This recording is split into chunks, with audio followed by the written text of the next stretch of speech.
Today, we'll be exploring the campus that inspired astronauts and Nobel Peace Prize winners on a guided walking tour of the Massachusetts Institute of Technology.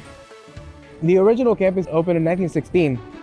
This white building, along with the gray building right next to it, are the MIT Media Lab. And the Media Lab have become very well known for mixing engineering and non-engineering fields together.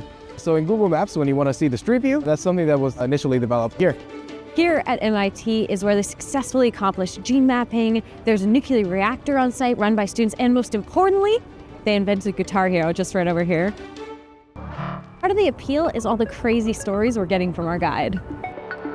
The other thing that the students do with this building is that these windows can light up individually to spell or draw things. They program these lights so now that you don't have to be inside the building to play them. At nighttime, you see some of the students playing the video game Tetris using the side of this building. That's what this building is mostly known as now, the Tetris building. MIT has a tradition of pranks known as hacks. So the biggest hack was back in 1994 when we woke up to find a police car on top of that dome. They got this old car, they decorated it to look like a real police car. To get it on top, they took it apart.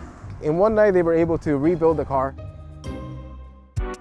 This is the MIT Stata Center, known primarily for computer science and artificial intelligence labs, but around the city is also known for being one of the most eclectic buildings with all of these wild shapes and materials that are not typical for a building. There's this amphitheater out here. It's used sometimes for performances, but mostly our students like to sit here during lunchtime. It was very fun to get to walk into the buildings and just walk past all the students. The anecdotes about the gags that the students have pulled over the years added a lot of color to the story. With David as our guide, today's tour was so fun and personalized. We got to see what it would be like to be a student at this prestigious university, and we learned all about what makes MIT so special.